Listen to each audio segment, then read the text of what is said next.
तो फिल्म की शुरुआत होती है और हम एक कपल को देखते हैं, ऑस्कर और एमिलिया। एमिलिया क्योंकि इस टाइम एक बेबी को जन्म देने वाली थी, इसीलिए वो बहुत ज्यादा घबराई हुई थी और ऑस्कर भी बहुत ही घबराहट में तेजी से गाड़ी चला रहा था।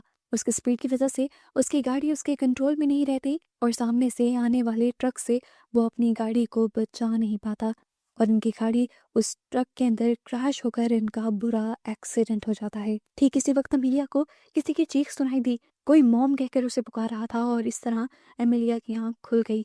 ये सब जो दिखाया गया था वो इस टाइम एमिलिया के ख्वाब में चल रहा था, पर यह हादसा सच में आज से 7 साल पहले हुआ भी था। उस हादसे में उसके हस्बैंड ऑस्कर की जान चली गई थी, लेकिन उसी दिन वो जिंदा बच गई थी और उसके पास एक बेटा पैदा हो गया था। लेकिन वो अपने बेटे से ज्यादा प्यार नहीं करती थी क्योंकि उसे कहीं ना कहीं लगता था कि उसका बेटा उस दिन के हादसे का जिम्मेदार है। इस टाइम भी उसके बेटे सैमुअल ने ही उसे चीख मारकर जगाया था। आधी रात का वक्त था, उसे दोबारा एक बुरा सपना आया था। रोज उसे मॉन्स्टर्स के सपने आया करते थे और उसे लगता था कि मॉन्स्टर उसके घर में है, इसीलिए वो रोज रात को अमेलिया को उठाकर उसके बेड के नीचे और उसकी कबर्ड के अंदर हर जगह तलाशी लिया करता था कि कहीं कोई मॉन्स्टर तो नहीं छुपा। सारी चीजें देखने के बाद जब सैमुअल को ये तसल्ली हुई कि उनके घर पर कोई नहीं है, तब उसने अपनी मॉम को एक स्टोरी सुनाने को कहा और उसके बाद वो सो गया। काफी रात गुजर चुकी थी, अमेलिया की नींद खराब हो गई थी। सुबह उसे काम पर भी जाना था, वो सिर्फ कुछ ही घंटे सो पाई। ये सब आज पहली मर्तबा नहीं हो रहा था, पिछले कई हफ्तों से ये सब कुछ चल रहा था और अमेलिया पिछले कई हफ्तों से सही तरह सोई भी नहीं थी। आज सुबह भी उसकी आंख अचानक किसी चीज के टूटने की आवाज से खुली। नीचे जाकर देखा तो सामने की विंडो टूटी हुई थी और वो भी सैमुअल की ही शरारत थी।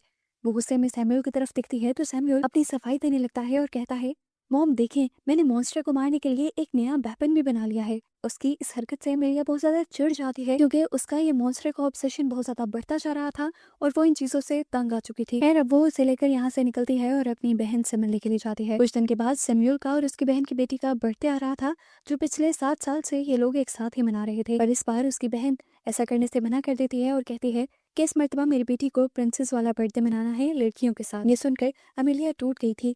वो कभी भी सैमुअल का बर्थडे अपने घर पर नहीं मनाना चाहती थी क्योंकि उसी दिन ऑस्कर की मौत भी हुई थी। खैर वो अपनी बहन से कुछ भी नहीं कहती और जब उसकी बहन उसे लाइफ में मूव ऑन होने का लेक्चर देने लगती है तो वो वहां से उठकर चली जाती है। अब रोज रात की तरह सैमुअल अपने कमरे का एक एक कोना चेक करवाता है और फिर अपनी मॉम से एक बुक पढ़ने को कहता है। इस मर्तबा जो स्टोरी बुक उसने दी थी, अमेलिया को याद नहीं था कि वो इसे लेकर आई थी।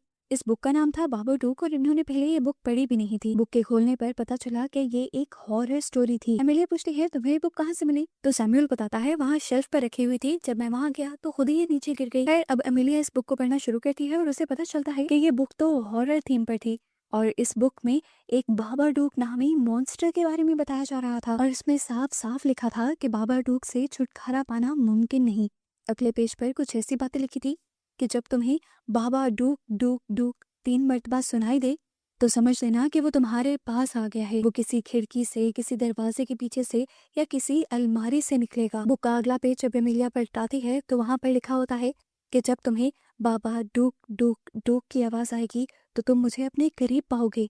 गौर से देखने पर मैं तुम्हें नजर भी आ जाऊंगा और जब मैं अपना मास्क उतारूंगा तो तुम सब डर जाओगे और फिर मुझसे मदद की और जिंदगी की भीख मांगोगे। इस किताब को पढ़कर तो अमेलिया को भी घबराहट होने लगी थी, इसीलिए वो इस किताब को उठाकर अलमारी के ऊपर रख देती है जहाँ तक सैमुअल पहुंच ना पाए। खैर अब हमें अगली सुबह का सीन दिखाया जाता है। ये लोग जब नाश्ता कर रहे होते हैं तो अमेलिया को अपने खाने में एक कांच का टुकड़ा मिलता है। वो जल्दी से अपना खाना छोड़कर अपने बेटे का भी खाना चेक करती है और फिर अपने बर्तनों को चेक करती है। वहां पर उसे कोई कांच नहीं मिलता। फिर उसे लगता है कि जरूर ये भी उसके बेटे की ही शरारत है। इसी वजह से अब अमेलिया सैमुअल को डांटने लगती है और सैमुअल बताता है, ये मैंने नहीं, ये बाबाडूक ने किया है। और इस बात पर अमेलिया सारा गुस्सा पी लेती है क्योंकि अभी वो अपने बेटे से बहस नहीं करना चाहती थी, उसे काम पर जाना था। शाम में जब वो घर आई तो उसने देखा कि उसका सारा कमरा बिखरा हुआ था और उसके हस्बैंड की पिक्चर को किसी ने खराब कर दिया था। ये देखकर उसे बहुत ज्यादा गुस्सा आता है और वो सैमुअल को डांटने लगती है कि ये सब करने की क्या जरूरत थी। सैमुअल उससे डर जाता है और उसे अपने से दूर धक्का देते हुए अपने बनाए हथियार को लेकर वो बेसमेंट में चला जाता है और अमेलिया कुछ नहीं कर पाती। वो आए दिन अपने बेटे की इन हरकतों से बहुत ज्यादा परेशान हो चुकी थी।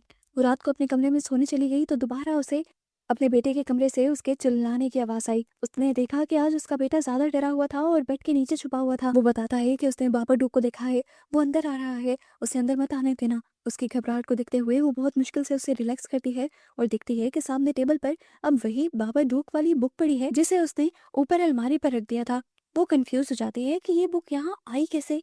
खैर उसे ये तो पता चल गया है कि उसका बेटा सैम्यूल इसी को देखकर डर रहा है, इसीलिए वो गुस्से में उस किताब को उठाती है और फाड़ कर बाहर डस्टबिन में फेंक आती है। अगले दिन अब एमेलिया को अपनी बहन के घर जाना था, क्योंकि सैम्यूल की कज़न की बर्थडे थी। वहां पर तो सैम्यूल कुछ नहीं कहता, लेकिन वापसी के रास्ते पर वो बहुत ज्यादा डरने लग जाता है, चिल्लाने लग जाता है और खिड़की को देखते हुए कहता है, चले जाओ, दफा हो जाओ यहाँ से। उसकी इन आवाजों से और हरकतों से डरते हुए अमेलिया कार साइड पर लगा लेती है और उसे डांटने लगती है, क्या मसला है तुम्हें। सैम्यूल बताता है कि यहाँ पर बाबा डूक है, तो वो चिढ़कर कहती है, बाबा डूक कुछ नहीं होता, प्लीज कुछ देर के लिए नॉर्मल बिहेव करो। अमेलिया की बात सुनते ही सैम्यूल की तबीयत और ज्यादा बिगड़ने लग जाती है और उसकी बॉडी में झटके लगने लग जाते हैं। उसकी ये हालत देखकर अमेलिया और भी ज्यादा डर जाती है और उसे जल्दी से पास के हॉस्पिटल में लेकर जाती है। डॉक्टर बताते हैं कि ये सब बहुत ज्यादा स्ट्रेस की वजह से हुआ है। अमेलिया डॉक्टर को बताती है कि उसे हमेशा अपने इमेजिनरी मॉन्स्टर्स से बहुत ज्यादा डर लगता है, जिसकी वजह से उसकी तो क्या अमेलिया की भी लाइफ बहुत ज्यादा डिस्टर्ब हो रही है। डॉक्टर अमेलिया को सैम्यूल को एक साइकेट्रिस्ट के पास लेकर जाने का मशवरा देते हैं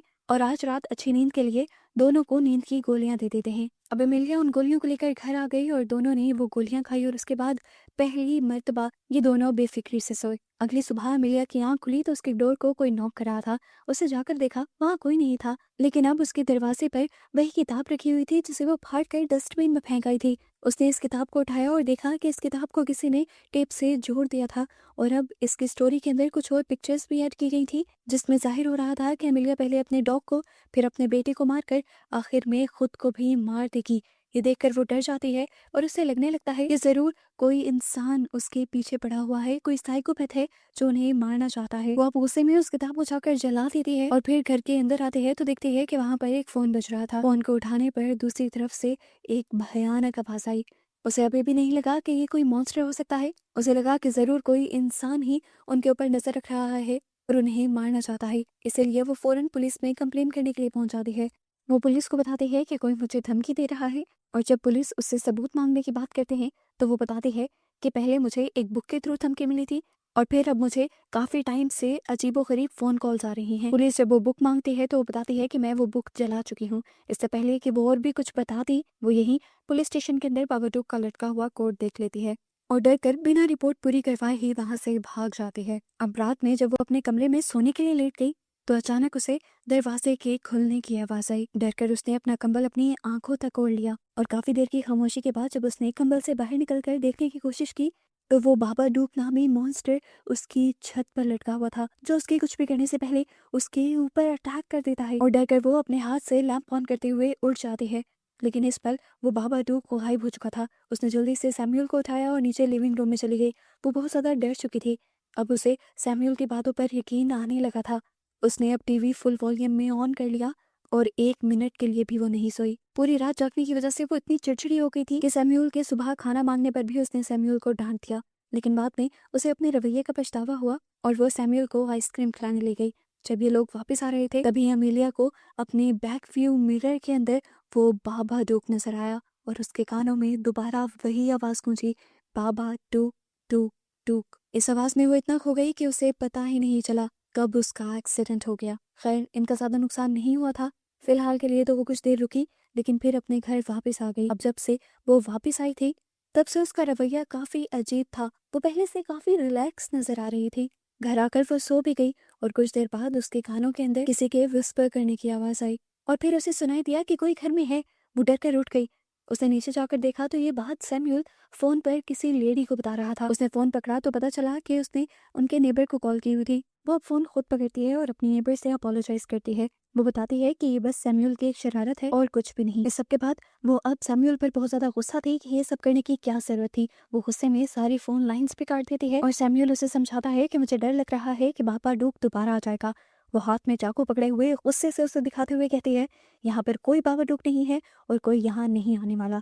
वो अब घर के सारे खिड़कियां दरवाजे भी बंद कर देती है। इस टाइम उसकी मॉम बहुत अजीब बिहेव कर रही थी, इसीलिए वो डरने लगा और अपने बनाए हथियार लेकर वो नीचे बेसमेंट में चला गया। खैर रात हो गई और रात में दोबारा एमिलिया ने सैम्यूल को नींद की गोली देने की कोशिश की और खुद भी खा ली। सैम्यूल ने गोली खाने का नाटक तो किया, लेकिन असल में उसने गोली खाई नहीं थी, क्योंकि उसे डर था कि बाबा डूक आ जाएगा और उसे अपनी मॉम को बचाना भी पड़ेगा। इसके बाद एमिलिया अब सैम्यूल के साथ मिलकर कार्टून देखने लगी और कुछ ही देर में उसे हेलुसिनेशंस होने लगे।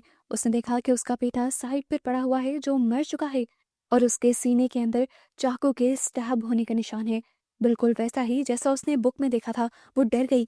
वो सैम्यूल के पास जा रही थी तो तभी सैम्यूल जोर से चिल्ला दिया। पता चला कि इस टाइम असल में अमीलिया के हाथ में चाकू था और वो सच में सैम्यूल को मारने ही वाली थी। अगर सैम्यूल ना चिल्लाता तो वो होश में भी ना आती। यहाँ से हमें अंदाजा हो जाता है कि वो बाबा डूक उसे पोजेस कर चुका है, उसके ऊपर कब्जा कर चुका है और वो अपने प्लान के मुताबिक अमीलिया के जरिए ही अमीलिया के बेटे और डॉग को मरवाने वाला है, जिसके बाद वो अमीलिया को भी मार देगा। अमीलिया अब साइड पर होकर बैठ जाती है और अब उसका डॉग उसे देखकर भौंकने लग जाता है, ऐसे जैसे वो अमीलिया ना हो।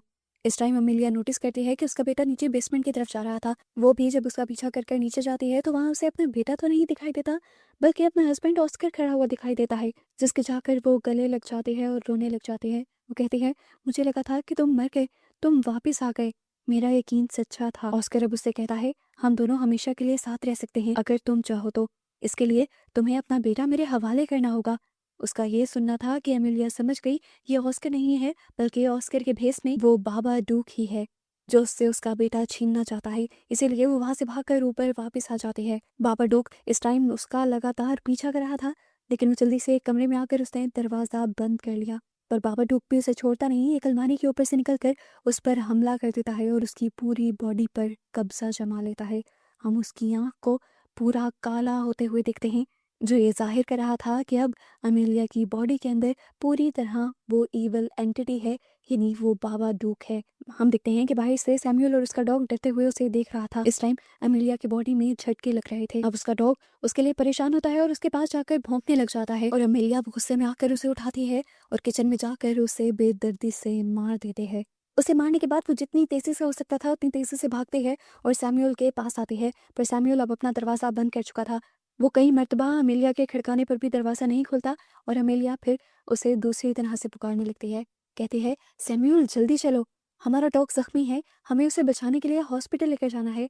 पर सैम्यूल समझ रहा था कि उसकी मॉम उस बाबा डूक के पोजेशन में है। जब अमेलिया ने देखा कि उसका बेटा उसकी चाल में नहीं आ रहा तो उसने उसे मारने की धमकी दी और फिर दरवाजे के ऊपर चढ़कर अजीब तरीके से इस दरवाजे को भी तोड़ दिया। इस टाइम अब अमेलिया उसे बुरा भला कह रही थी। उसे कह रही थी कि मेरे हस्बैंड की जगह तुम मर जाते, मैं तुमसे बिल्कुल प्यार नहीं करती। उसका रूप इस टाइम इतना भयानक था, पर सैम्यूल ने अपने आप को रिलैक्स रखा और उसकी आंखों में देखते हुए कहा, तुम मेरी मॉम नहीं हो सकती। उसके डायलॉग कहते ही अमेलिया के अंदर का बाबा टूक और भी ज्यादा गुस्से में आ जाता है और उस पर हमला करने ही वाला होता है, पर उससे पहले ही सैम्यूल उसके पास बहुत सारे फायर क्रैकर्स फोड़ देता है।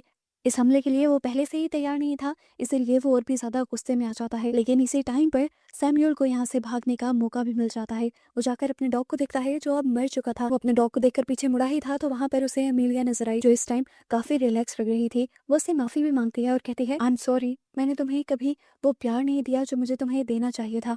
मैं हमेशा तुम्हारे डैड के गम में रही, लेकिन अब मैंने सोच लिया है कि मैं पहले जैसी नहीं रहूंगी। मैं सब कुछ ठीक कर दूंगी और तुम्हें तुम्हारे डैड से मिलवा दूंगी। ये छोटा सा बच्चा उसकी इस बात का मतलब समझ रहा था कि उसकी मॉम उसे मारकर उसके डैड के पास भेजना चाह रही हैं। सैम्यूल क्योंकि उसकी सारी चालें समझता था और उसने अपने आप को काफी पहले से ही मॉन्स्टर्स के आने के लिए तैयार किया हुआ था, तो इस टाइम भी वो फुल चौकस होकर अपने हाथ में एक चाकू लिए खड़ा था।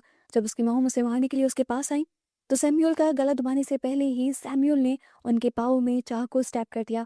वो दर्द से बिलबिला उठी और सैम्यूल को यहाँ से भागने का मौका मिल गया। यहाँ से जाकर वो बेसमेंट के अंदर छुपने लगा और जब यहाँ अमीलिया आई तो उसने रस्सी से लगा एक ट्रैप खींच दिया, जिससे अमीलिया गिरकर बेहोश हो गई। उसे होश आया तो उसने देखा कि सैम्यूल ने उसे अच्छी तरह से बांधा हुआ था और वो डरकर खुद साइड पर सीढ़ी से लगा बैठा था। वो उसके जागते ही उसे कहता है, मॉम मैं आपको छोड़कर कहीं नहीं जाऊंगा, मैं आपको जिंदा बचा लूंगा। सैम्यूल ने उससे कहा, मॉम मैं जानता हूँ कि आप मुझसे प्यार नहीं करती और इसी बात का बाबा डूक फायदा उठा रहा है, पर मैं कुछ भी बुरा होने नहीं दूंगा, ना आपकी जान को और ना अपनी जान को। ये कहकर वो आहिस्ता से अपनी मॉम के करीब आता है, लेकिन यहाँ पर अमेलिया अपना हाथ उन रस्सियों से छुड़वा कर उसे पकड़ लेती है और उसका गला दुबाने लगती है। सैम्यूल अब भी प्यार से उसके मुंह को सहलाता रहता है, जिसकी वजह से अब असली अमेलिया होश में आने लगती है और बाबा डोक का पोजेशन कमजोर पड़ने लगता है, जिसकी वजह से अमेलिया के जिस्म में बहुत सारे झटके लगते हैं और फिर अमेलिया को एक ब्लैक कलर की वॉमिट होती है, जो ये जाहिर कर रहा था कि अब उसकी बॉडी से वो ईवल पावर निकल चुकी है। जिसके बाद फाइनली अमेलिया होश में आ जाती है और सैम्यूल को लेकर ऊपर चली जाती है। ये लोग जब नीचे आ रहे थे तो एकदम से सैम्यूल ने उसे रोक लिया और कहा, मॉम आपने उस किताब में पढ़ा नहीं था, पापा डुक ने लिखा था कि तुम लोग मुझसे पीछा नहीं छुड़वा सकते। उसका ये कहना था कि पीछे से किसी ना दिखने वाली चीज ने सैम्यूल को पकड़ लिया और घसीटते हुए उसे उसके रूम में ले गया। अमेलिया भागते हुए उसके पीछे गई। वो जानती थी कि ये बाबाडूक ही है। वो बाबाडूक से अपने बेटे को बचाना चाहती थी, जो बार बार उसे दीवार पर मार रहा था। वो हवा में ही अपने बेटे को कैच करके अपने सीने से लगा लेती है और बाबाडूक से कहती है, बस करो, ये मेरा घर है, यहाँ पर मेरी मर्जी चलेगी। अभी उसका ये कहना ही था कि यहाँ पर उसके सामने ऑस्कर आ गया। पर अब अमेलिया बेवकूफ नहीं रही थी। वो जानती थी कि ये भी बाबाडूक की चाल है। वो उससे कहती है कि मैं तुमसे नहीं डरती और मैं अपने बेटे को बचा लूंगी। उसका ये कहना था कि बाबाडूक जोर जोर से चिल्लाने लगा। उसकी आवाज से घर बुरी तरह हिलने लगा। यहाँ की हर चीज हिलने लगी थी। लेकिन इस मर्तबा अमेलिया नहीं डरी। उसने अपने बेटे को गले से लगाया और बाबाडूक से कहा, तुम कुछ भी नहीं हो और मैं अपने बेटे को तुम्हारे हाथ से एक खराश तक नहीं आने दूंगी। उसका ये कहना था कि बाबाडूक कमजोर होकर नीचे गिर गया। असल में बाबाडूक को ताकत ही सैमुअल के डर से और अमेलिया के ना प्यार करने से मिली थी। अब जब सैमुअल का डर खत्म हो गया था और अमेलिया भी सैमुअल से प्यार करने लगी थी, तो बाबाडूक बिल्कुल कमजोर हो गया और वहीं नीचे गिर गया। अमेलिया ने जब उसे पास जाकर टच करने की कोशिश की तो वो जाकर खुद ही बेसमेंट में छुप गया और फिर बाबाडूक का ये जुल्म यहीं पर खत्म हो गया। अब मूवी के पोस्ट क्रेडिट सीन में हमें अमेलिया और सैमुअल को दिखाया गया, जो पहले से बहुत ज्यादा खुश थे। अमेलिया उससे ज्यादा प्यार करने लगी थी और अब तो उसने अपने हस्बैंड के गम को भुलाते हुए उसकी बर्थडे भी सेलिब्रेट करना शुरू कर दी थी। जिसके बाद रोज वो बाबाडूक को खाना भी देकर आती थी, अपने गार्डन में ही पैदा किए हुए वॉर्म्स। इस टाइम जब वो वॉर्म्स बाबाडूक को देने के लिए जाती है तो बाबाडूक उसके ऊपर हमला करने की कोशिश करता है, लेकिन उसकी हिम्मत को देखते हुए बाबाडूक वहीं पर बैठ जाता है और फिर बस खामोशी से उस कटोरे को अपनी तरफ खींच लेता है। और बस यही सब दिखाते हुए ये मूवी यहाँ पर